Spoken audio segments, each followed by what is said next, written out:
Merci. Monsieur le Président, chers collègues, je voudrais d'abord remercier Céline Delattre, vraiment, de porter ce sujet de la grande précarité au sein de notre Assemblée. Et je voudrais sincèrement l'assurer que nous serons à ses côtés pour travailler sur ce plan de lutte contre la pauvreté. Ce sujet n'est pas un sujet banal, ni un sujet commun. Il est certainement le sujet qui doit motiver, qui doit nourrir notre action quotidienne.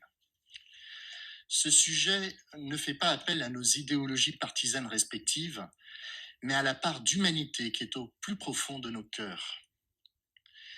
S'il est effectivement fondamental de redonner leur dignité à tous ceux dont l'existence est blessée, il nous faut surtout agir pour éviter que tout à chacun ne sombre dans cet enfer de la précarité. L'enjeu est d'éradiquer durablement la grande pauvreté, pas de la soigner avec des pansements. Il ne s'agit pas de gérer des dispositifs ou de permettre à certains de survivre à coups d'aide ponctuelle, mais bien d'investir sur l'humain. Dans le contenu de la délibération, vous présentez le plan de lutte contre la pauvreté de notre métropole. Nous y retrouvons des enjeux importants, vous l'avez dit, tels que l'hébergement et le logement, tant sur la prévention des expulsions que sur l'accès des jeunes sans ressources à un premier logement, l'insertion professionnelle et l'accès à l'emploi de ceux qui ont pu avoir des accidents de vie, la mise en place d'actions de parentalité et l'accompagnement des familles monoparentales, ainsi qu'à travailler l'accès à une qualité alimentaire, et j'en passe.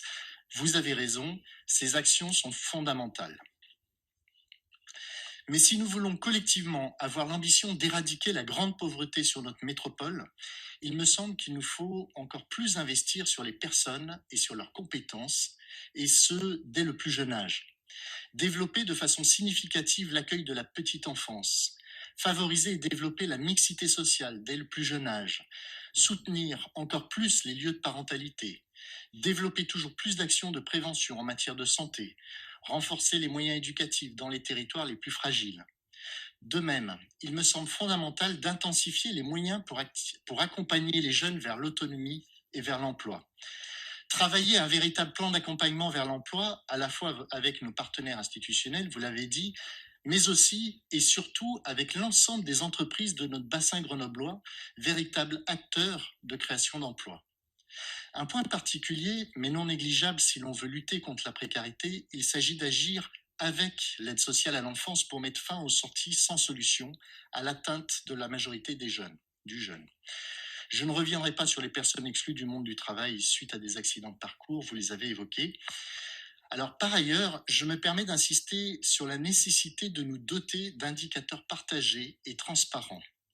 Pas des indicateurs comptables des montants et de la bonne utilisation des subventions versées, mais des indicateurs de réussite des actions déployées.